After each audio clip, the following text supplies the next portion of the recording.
be reviewing what we learned in Lesson 1 and Lesson 2.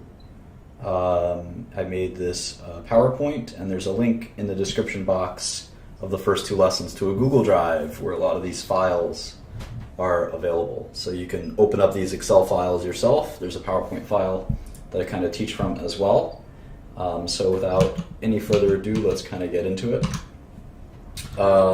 In Lesson 1, as you recall, we talked about kind of an approach to finance and how to learn about finance. And then in Lesson 2, we got into start to look at some asset classes. We're going to look at some other asset classes today. We're going to focus in general throughout this course on equities, public equity, private equity, but we're going to look at debt or credit, as some people like to say it lately.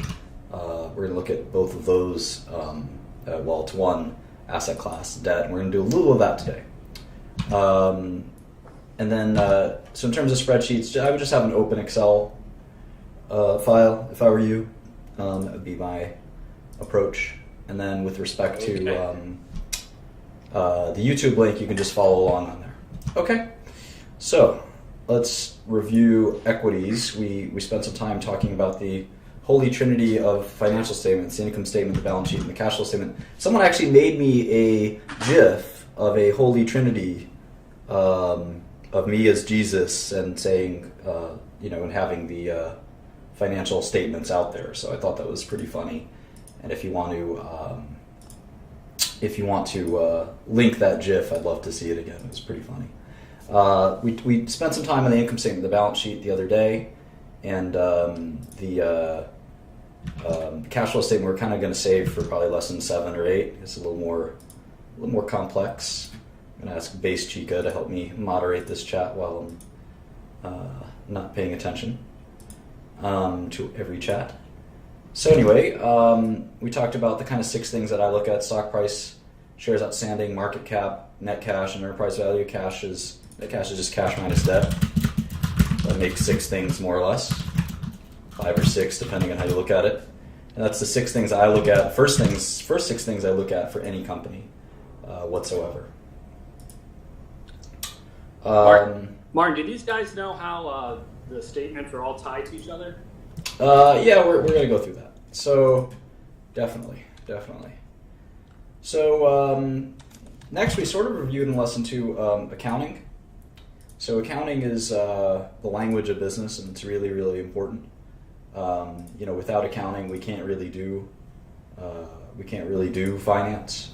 So it's pretty critical to understanding what we're going to do. And we don't have to learn too much about accounting. You can take an accounting class and learn T-journals and all that stuff.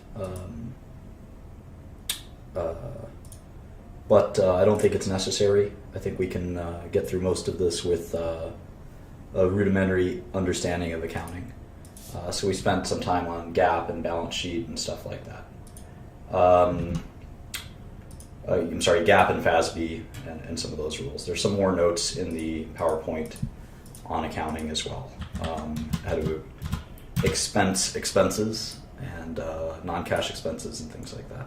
Talk a little bit about non-GAAP accounting and how it can be useful sometimes. We spent some time on the balance sheet. We spent some time on the income statement, and we're going to continue to do that. I just repeat myself briefly. If you don't like it, you can leave. That's fine.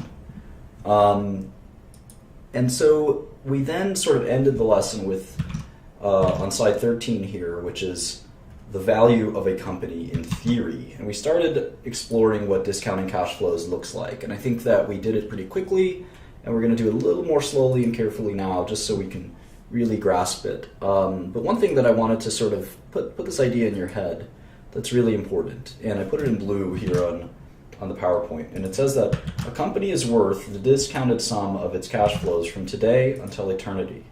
I thought that was pretty interesting if you think about what that means. A company is worth the discounted sum of its cash flows from today until eternity.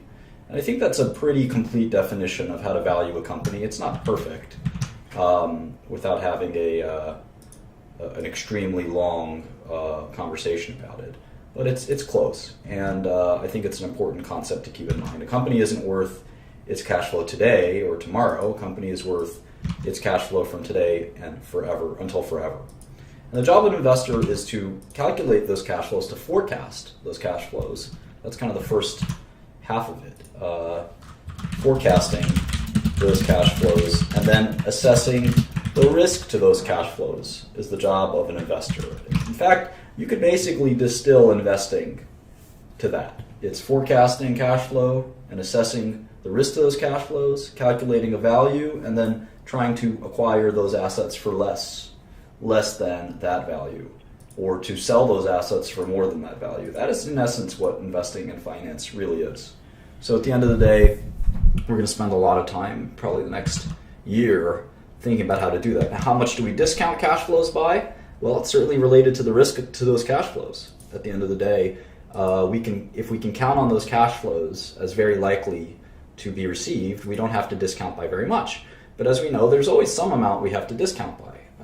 There's inflation. There's always some risk to cash flows. Even if they're the U.S. government backstopping those cash flows, there's definitely risk to all cash flows, and inflation risk and alternative rate of return risk. All of these things we briefly touched on and talked about last time, and I think that we're going to talk about them even further. So one of the things that I wanted to do, because I think it would help quite a bit in sort of understanding this point, is we're going to look at something called a bond. Now, you undoubtedly have heard of stocks and bonds, right? But you probably haven't really had a lot of experience with bonds. A lot of people have experience with stocks because it's easy to trade stocks. You can go online and trade stocks, and you can go online and trade bonds, but a lot of people don't. I'd say 95% of people have traded stocks and not bonds. And when people do get bonds, they typically don't trade them. And I think that that's a mistake. In fact, anyone that works for me, I sort of demand that they look at bonds and other asset classes, because they don't get a complete understanding of stocks and equities, and private equity especially, unless they've experienced some other asset classes. So what is a bond? Well, a bond is a debt, a loan, a note, any kind of instrument like that. It's a contract where a lender advances to a borrower funds. The lender gives the borrower funds, millions of dollars usually, and expects to be paid back with interest. It's a loan. It's a debt. That's what a bond is. Now the details on the terms is what we call the terms of that loan are very important. We've got a couple of key things. The first is the principal, and that's the amount that we borrow, the principal. The next is the coupon, which is the interest payment. Now, the interest payment can be calculated in all kinds of ways. It can be paid annually, biannually, quarterly, and it depends on the principal amount. Is the coupon fixed coupon? Is it based on the current principal? And that relates to something called the payback period or the maturity. That's the date that the amounts which were borrowed are due. And are there paybacks only at the maturity? In other words, a balloon payment? Or are there prepayments at any time? Is there a fixed payment schedule every year? There's tons of different ways to think about how that works. And we're not going to go through yield to maturity and all those things. This is not a bond class necessarily. We might do that later. What I wanted to do was to try to discount a basic bond. And so the way we're going to do that is we're going to go to Excel, and we're going to pretend this is IBM. We're going to pretend IBM wanted to borrow, for whatever reason, a very small amount of money. Let's say they wanted to borrow $5 million. I think IBM would ever want to borrow that small amount of money. In fact, we can see on Bloomberg how big IBM's outstanding bonds are. They have bonds as big as 3 or 4 billion. The smallest bond they have that I can see right here is $750 million. So borrowing $5 million isn't something IBM is going to do. Here's a $600 million bond of IBM's. So all right, so $5 million. They're looking to borrow $5 million. They're going to get the money on 1/1/17, and they're going to pay it back. Let's say it's a 10-year bond. They're going to pay it back on 1/1/2027. So they borrow it on January 1st, 2017, and they're going to pay it back on January 1st, 2027. And let's say the coupon, so here's the principal, is $5 million.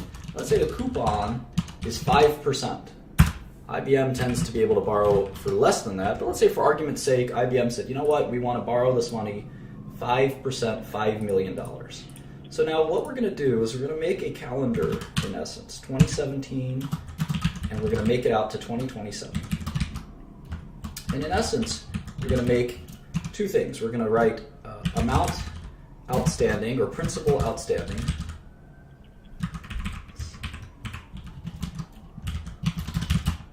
Is it principal with PLE or AL? I think it's principal LE. with LE, right? LE. Yeah. Yeah, I'm almost certain of that. Let's triple check. I've never traded bonds for a living or anything. I've sort of done it on the side.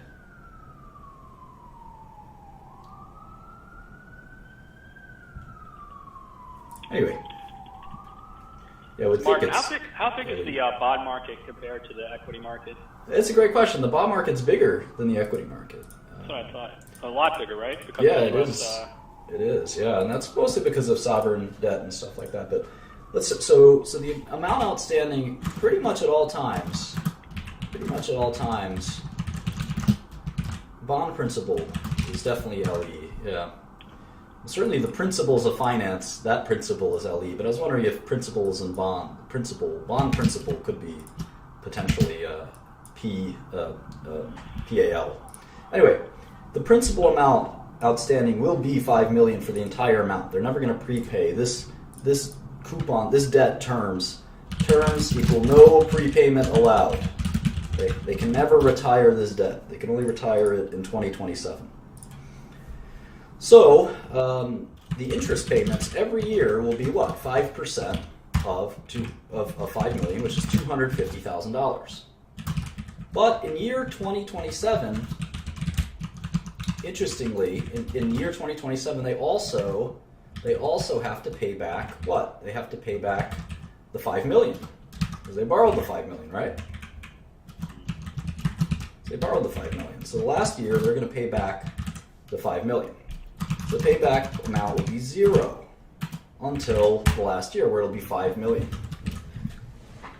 So, in essence, there is a cash flow. You don't think of bonds as producing cash flow. They produce kind of repayments.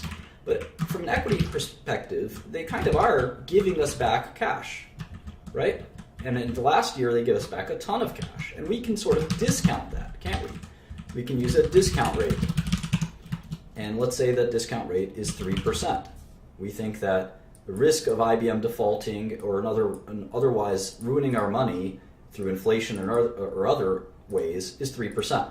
So if we take the net present value, in Excel we do equals NPV, parentheses, we take the discount rate, we press comma, and we take the series of cash flows, close the parentheses and hit enter.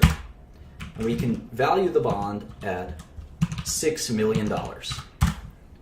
So in essence, this is a very attractive bond. This is a very attractive bond. We will get 10 payments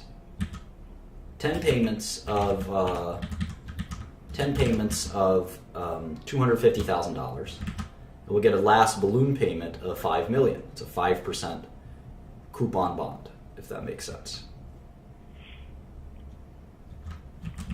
So the total value we get is $5,744,657. And Martin, of course, how'd you get to 3%? yeah, it's a good question. So obviously we wouldn't lend IBM money for 5%, right? If we felt that the risk to those cash flows was more than 5%. Or we'd, in essence, be losing money. So if we put it at 4%, what ends up happening is that NPV is closer to the 5 million. If the NPV of issuing this bond is 5.3 million, and the cost to issue the bond is 5 million, so let's take that, the net NPV. By lending this money to IBM, we make $275,000 in essence. If it was 5%, we break even, or we lose money. We lose money. If it was 7%, we lose a lot of money. It's riskier for us to lend IBM our money if we think the discount rate is 7% than it is to just hold our money and not lend it out. So we have to think about what is the risk. IBM is a very established company. It's probably going to be able to pay us back. But there's some people that think IBM is going down the tubes and won't be able to pay us back. So you have to decide for yourself as an investor, what is the discount rate? Because you're a senior secured lender, typically bonds are senior to equity. It's very important. Typically, bonds are senior to equity, which means that if something goes wrong with a company, the bondholders get paid first. They get cashed out first. And if you're senior in the capital structure, is what we call it, especially at a big company like IBM, it's more likely than not you should be able to recoup your $5 million.